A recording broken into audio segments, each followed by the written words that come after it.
Not one for wasting, Chris brought the cutouts home, where he soon landscaped his yard. I thought, no, those are too nice to just toss. But dozens became hundreds, and hundreds became, well... the issue of hoarding came up. Until finally... sometimes you'd stack them up, and you'd look at the stack and it's like, ooh, that's kind of cool.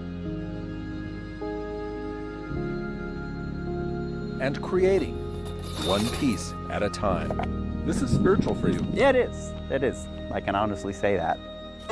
We all have a very short life. You don't get too many chances to start over. There we go.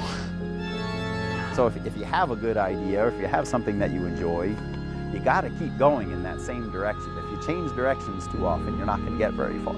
So we just got to keep going long enough to attain something in our life. There she is. So just keep stacking granite.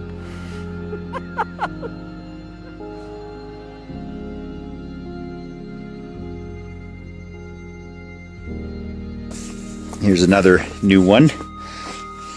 You can see here these are actually two interlocked stacks of similar pieces, and just the interlocking allows it to be so much more stable. So I could actually go quite a bit taller and it would not move at all.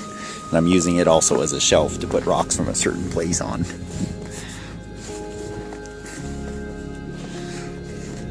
You can see I really don't have much left in storage anymore. All this used to be piled high with granite, and I've used it all, as you can tell.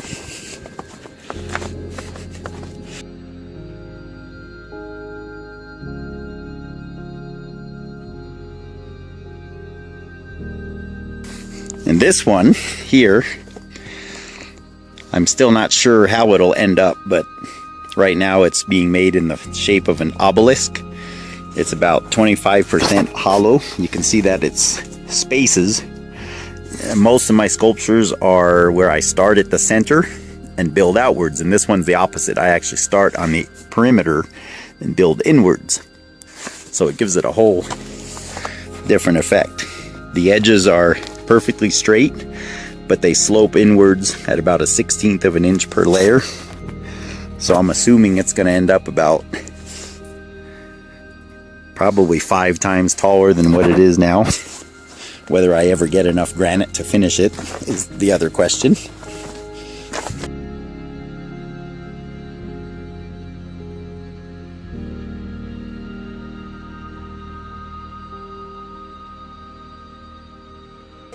This is my beautiful wife, Sky.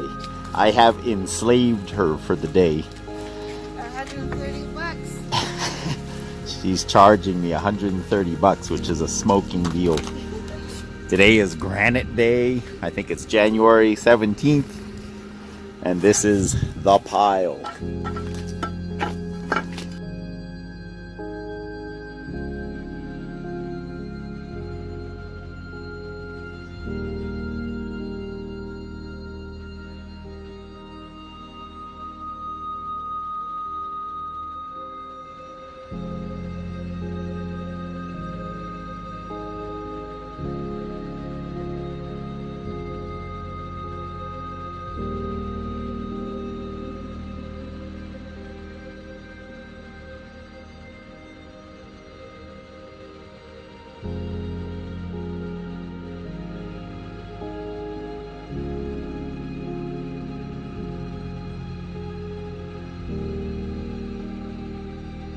I estimated when I was in the business, of course I was in the business for 26 years, and about 14 of those years is what it took to collect this number of pieces. And I averaged 20 minutes to cut one out.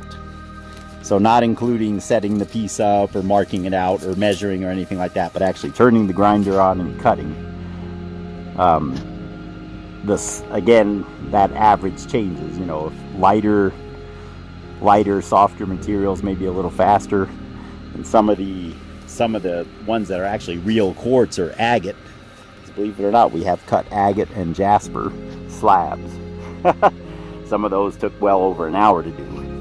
But let's say an average of 20-25 minutes. At 20 minutes, it gives us 137 hours.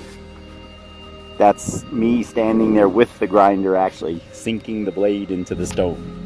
That's no measuring, that's no double checking, none of that. It's just actual cut time. So 3.5 full-time weeks. If you were to already have everything laid out, that's how long it would take a guy to cut these out. I'm just walking around to give you guys some different angles so you can, because with the sun it's beautiful with the shadows. I actually did this video like 20 minutes ago, but it was cloudy, so I decided to make it again because the sun came out. Actual material used in this. Get over here. Get a little different angle. So the actual material in this is 953 square feet of granite. Again, as I said, at 18 pounds per square foot. Any of you who are in the granite business, you'll probably be aware that an average full granite slab yields about 60 usable feet, 60 square feet. So that gives us a total of 16 full slabs to make this sculpture. If you didn't have the 14 years to collect all the pieces and move them around 15 times and sort them for thickness and size and everything, if you were to just go in and order, let's say somebody gave you a smoking deal and charged you $40 a square foot, that would still be $38,000 just for material on just this one sculpture. And again,